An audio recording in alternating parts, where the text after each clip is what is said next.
అమ్మాయి ఒంటరిగా ఉందని చూసి బలవంతం చేయాలని చూస్తావా? నువ్వు మనిషివేనా?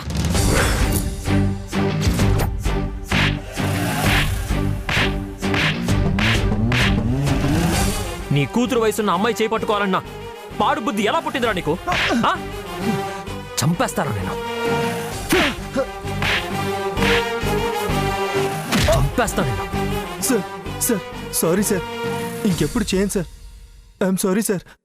ఇంకొకసారి నా కంటికి కనబడ్డావో చంపి బారేస్తాను. పోరా.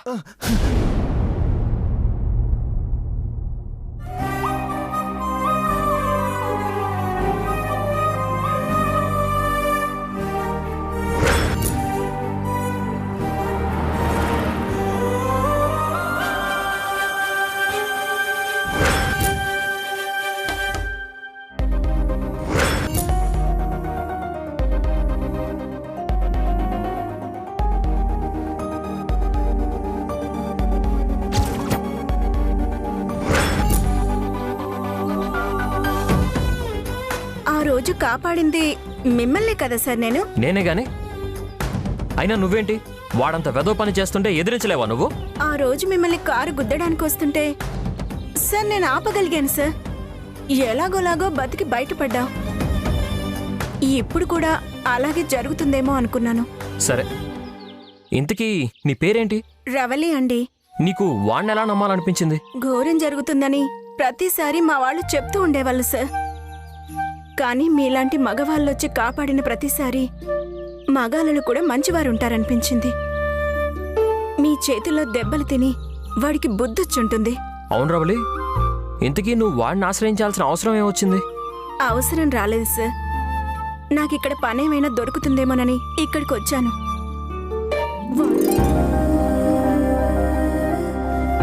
వసుంధరా, అలేఖ్యా,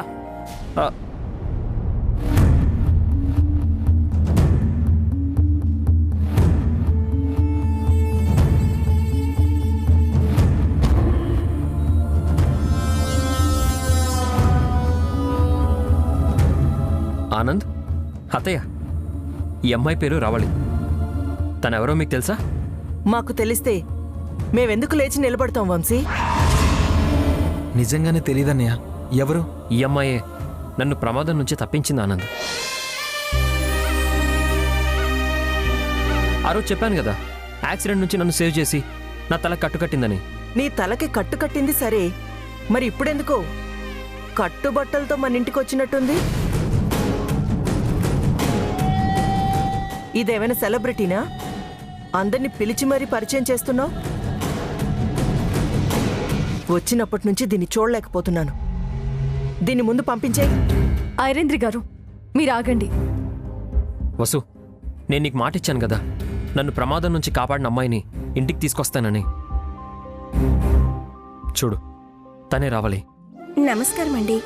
నమస్కారం. నమస్కారం అండి. నమస్తే.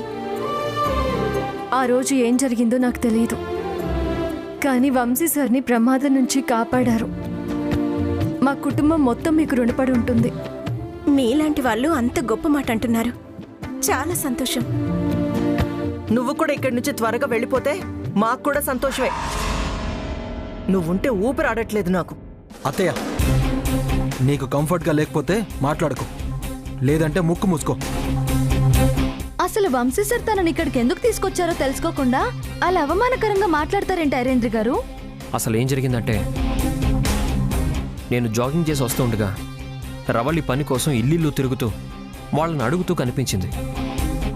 దాన్ని అడ్వాంటేజ్గా తీసుకుని ఒక చిల్లర విధవ తప్పుగా ప్రవర్తిస్తుంటే వాడికి బుద్ధి చెప్పి తనని మన ఇంటికి తీసుకొచ్చాను. ఇకపై రవళి మన ఇంట్లోనే ఉంటుంది. తను ఈ ఇంట్లో ఉండడానికి నేను ఒప్పుకోను వంశీ. ఇప్పుడే ఇంట్లోకి అర్హత లేని వాళ్ళు చాలా మంది వచ్చారు. ఇంకా చాలు, పంపించేయి. అమ్మగారు, నేను ఊరికే ఇంట్లో ఉండను. అన్ని పనులు చేసి పెడతాను. మీరేం చేసినా కాదన్ను. అసలు నేను ఈ ఇంట్లో ఉండనిస్తేనే కదే నువ్వు ఇవన్నీ చేయడానికి. ముందు బయటికి పద. అత్తయ్య అత్తయ్య ఆగండి అత్తయ్య, ముందు బయటికి పదవే, పదవే బయటికి. ప్లీజ్ అత్తయ్య. అమ్మగారు నడు, అత్తయ్య నన్ను వదలండి. ముందు నడు బయటికి. ప్లీజ్ అండి. చెప్తుంటే నీ కదా. అత్తయ్య, no. పదవే బయటికి. ప్లీజ్ అత్తయ్య. అరే పద.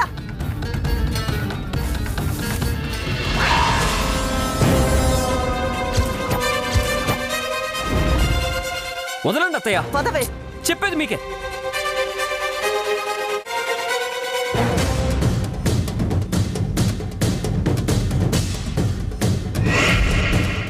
అమ్మా మేడం నీకేం కాలేదు కదా? అయ్యో అలాగే వెళ్ళి వెన్నపూసి తీసుకురా. అలాగే అక్క. అక్క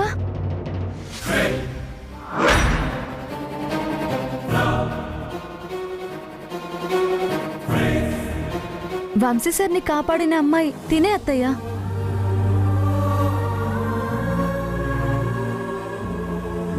ఇక నుంచి ఈ అమ్మాయి మన ఇంట్లోనే ఉంటుందమ్మా.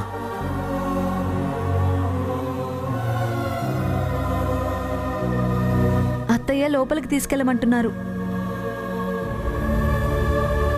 రండి.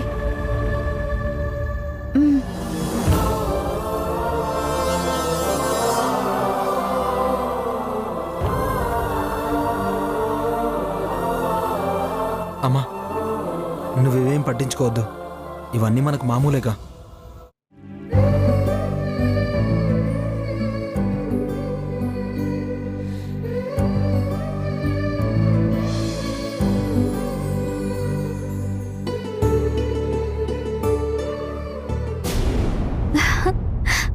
ఆ రవలి ఎవరో గాని తను ఇంట్లోకి రాగానే ఇకపై నేను ఒంటరిదాన్ని అని ఫీల్ అవ్వాల్సిన అవసరం లేదనిపించింది శ్రీవారు. తనని చూస్తుంటే నా ఒళ్ళో ఎంత శక్తి పెరిగిందో నేను చెప్పలేకపోతున్నాను. నేను కూడా అంతేనండి శ్రీమతి గారు. కన్నులు మూసినా కన్నులు తెరిచినా తన అందమే నా మనసులో మెదులుతోంది. తనతో మాట్లాడుతున్నంతసేపు నా నోట్లో నాలుక లేదంటే మీరు నమ్ముతారా? శ్రీవారు నన్ను ఉడికించాలని చూడకండి. ఆ రావాలి వల్ల మిమ్మల్ని నేను ఈ రూపంలో కూడా చూశాను. కొలమానంగా చూస్తే మీకంటే కొత్తగా వచ్చిన ఆ రవలే బాగుంటుందనుకోండి. కాకపోతే నా భార్య స్థానంలో మీరుంటారంతే. శ్రీవారు మిమ్మల్ని హ్మ్.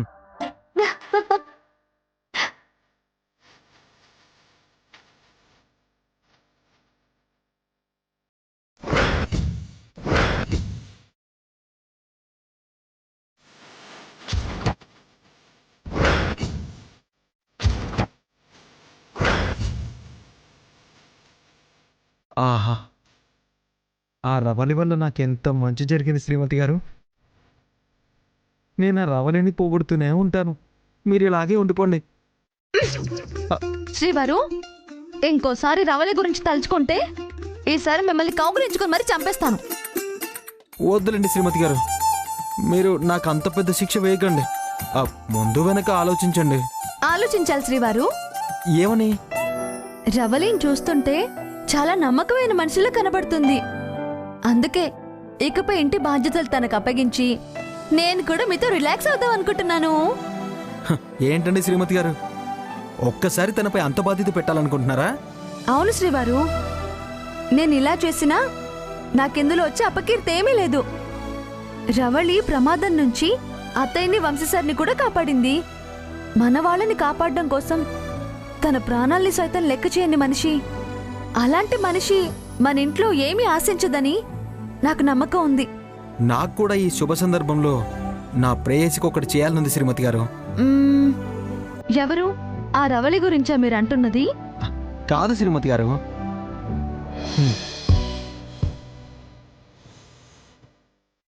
ఒక్కసారి తలెత్తి చూడండి శ్రీమతి గారు. నా ప్రేయసి మీకు కనబడుతుంది. నన్ను కాదు, ఆ అద్దంలో చూడండి.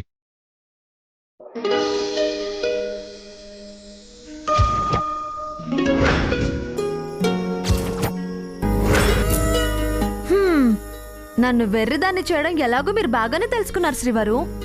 అది కా శ్రీమతి గారు, మీరు నా ప్రాణం, మీతోనే అన్నీ పంచుకోవాలని ఇలా చేస్తున్నాను. అవును శ్రీవారు, మీ ప్రేయస్ కోసం మీరు ఏదో తెచ్చానని చెప్పారు కదా, ఏంటది? ఎల్లుండి మీ పుట్టినరోజు కదా శ్రీమతి గారు. ఆ రోజున స్నేహితులకి బంధుమిత్రులకి గ్రాండ్ పార్టీ ఇద్దామనుకుంటున్నాను. ఆ ఫంక్షన్లో అందరూ మీ గురించి తెలుసుకోవాలి. అంతేకా శ్రీమతి గారు, ఆ రోజు మొత్తం నేను మీతోనే టైం స్పెండ్ చేస్తాను. మీరు చెప్పినట్టుగానే వింటాను, మీ పక్కన తోడుగా ఉంటాను. మీకు తృప్తి కలిగే వరకు ఈ మాట తప్పను.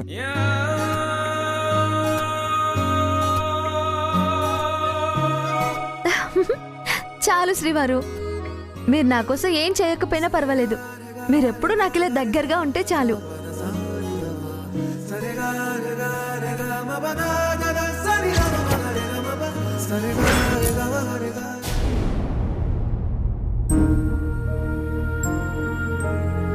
రవళి, ఇకపై నువ్వు ఉండే రూమ్ ఇదే.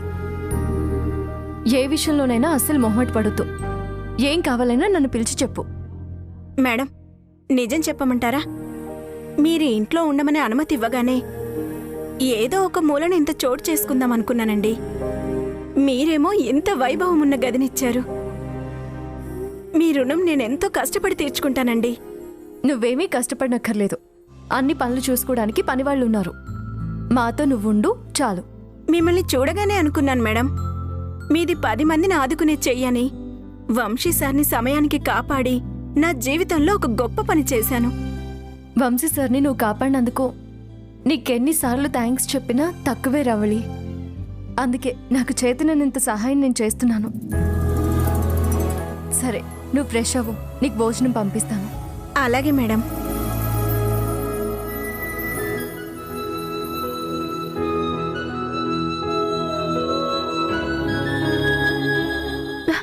అక్క, ఏమైంది అలేఖ్య? ఏంట కంగారు? కంగారేం కాదక్క, నీతో ఒక విషయం చెప్పాలి. ఏంటది? అక్క, ఇంకొక 2 రోజుల్లో నా బర్త్డే వస్తుంది కదా. అవును, దానికేమైంది ఇప్పుడు? అది అది ఇంకో 2 రోజుల్లో తన బర్త్డే రాబోతుందిగా. ఈసారి బర్త్డేకి మళ్ళీ గాని పుట్టాలనుకుంటుందేమో.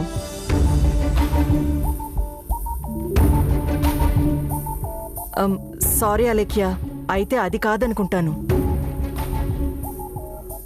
ఏంటో ధైర్యంగా చెప్పాలేఖ్య. అదే అక్క, ఈసారి నా బర్త్డేని ఆనంద్ గారు గ్రాండ్గా సెలబ్రేట్ చేద్దామంటున్నారు. నాకేమో అట్టహాసంగా ఏది చేసుకోవడం ఇష్టం ఉండదు. అదీ కాక పెద్దమ్మ గారు ఈ మధ్యనే ఇంట్లో నుంచి దూరంగా వెళ్ళిపోయారు. ఇప్పుడు ఇంత ఆడంబరంగా పుట్టినరోజు జరుపుకుంటే అత్తయ్య గారు ఏమైనా అనుకుంటారేమోననిపిస్తుంది. ఖచ్చితంగా మా వదిన తప్పుగానే అనుకుంటుంది అలేఖ్య. అమ్మ ఇంట్లో నుంచి వెళ్ళిపోయి పట్టుమని 3 రోజులు కూడా కాలేదు. అప్పుడే పుట్టినరోజు వేడుకలు జరుపుకుంటామంటే ఎలా చెప్పు? నాకు తెలిసి ఖచ్చితంగా వదిన దీనికి ఒప్పుకోదు. నేనెందుకు ఒప్పుకోను నరేంద్రి?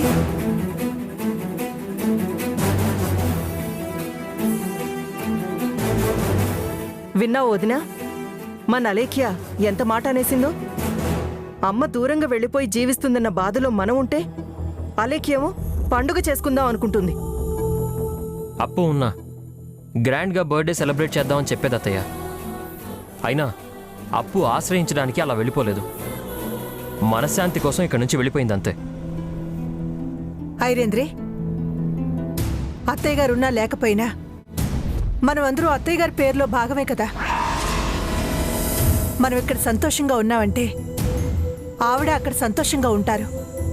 నాకేం ఇష్టం లేక కాదు వదినా, నాకంటే ముందు మీరే వద్దంటారేమో అనుకున్నాను. మీరందరూ సరే అంటే నేను కూడా సరే అనాల్సిందే. అత్తయ్య, అలా అని నీ మాటని తేలిగ్గా తీసి పారేయకు. బర్త్డే ఫంక్షన్లో అలేఖ్యని పెద్దదానివై నువ్వే ఆశీర్వదించాలి. తప్పకుండా ఆనంద్. అమ్మా అలేఖ్య, ఇలా రా. నాన్న వంశీ, ఇవ్వు.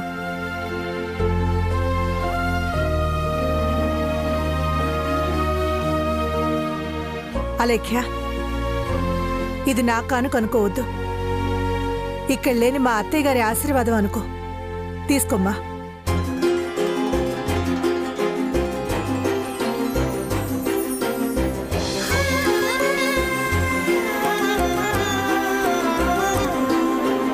ఇచ్చారు కదా అని డబ్బుని వెంట వెంటనే ఖర్చు పెట్టద్దు.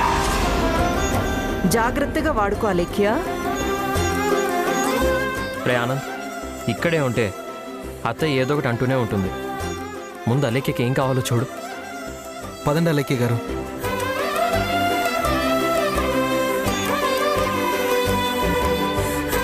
వంశీ, వసుంధర, మీరు కూడా బర్త్డేకి సంబంధించిన ఏర్పాట్లన్నీ చూసుకోండి. అలాగే అమ్మా. వసు, పద. వదినా, అలేఖ్య బర్త్డే సందర్భంగా మన వాళ్ళందరినీ ఫోన్ చేసి పిలవనా? వద్దులే ఐరేంద్రి. ఈ ఇంటి పెద్ద కోడలి స్థానంలో ఉన్న వసుంధరే అందరికీ కబురు పెడుతుంది. నువ్వు ఎంజాయ్ చేయి చాలు.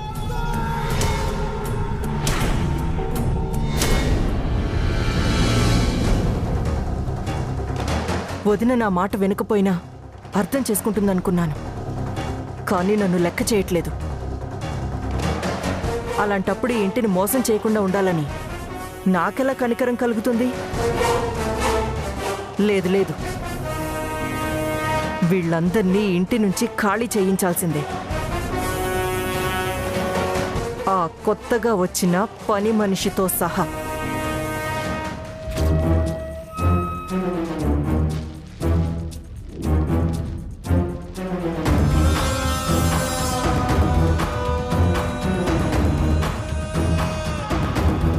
అమ్మ ఇంట్లో నుంచి దూరంగా వెళ్ళిపోయినందుకు ఆలోచిస్తూ బాధపడాలో, నేను మాత్రమే ఇంట్లో మిగిలినందుకు సంతోషపడాలో అర్థం కావట్లేదు. అధికారం, నిర్ణయం అంతా వసుంధర చేతిలోకి వెళ్ళిపోయింది. తనకి నచ్చినట్టు చేస్తూ అలగ జనాన్ని మొత్తం ఒక్కొక్కరిగా ఈ ఇంట్లోకి చేరుస్తుంది. ఇక ఉపేక్షించి లాభం లేదు. వసుంధరని కొంచెం కొంచెంగానైనా కూల్చేయాల్సిందే.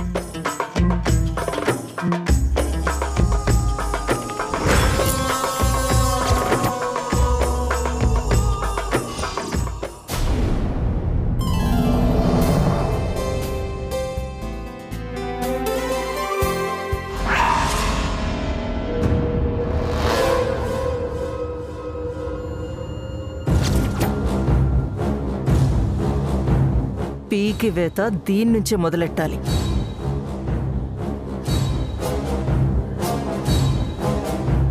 ఏంటి రవళి, ఏం చేస్తున్నావు ఇక్కడ? మేడం, అది నా బట్టలన్నీ బ్యాగ్లో పెట్టినందుకు బాగా నలిగిపోయాయి. మీరందరూ పెద్దవాళ్ళు కదా మేడం, మీ పక్కన నిలబడినప్పుడు బాగుండదని బట్టల్ని కాస్త ఇస్త్రీ చేసుకుంటున్నాను. ఓహో, ఒక్కసారిగా అంతెత్తుకి పెరిగిపోయిందన్నమాట నీ రేంజ్. మేడం, తప్పుగా అర్థం చేసుకోకండి. నేనిక్కడ పని మనిషినే. ఏదో పద్ధతిగా ఉండడం కోసం ఇస్త్రీ చేసుకుంటున్నానంతే. అయితే నువ్వు ఇంట్లో పని మనిషివన్నమాట. అంతే మేడం.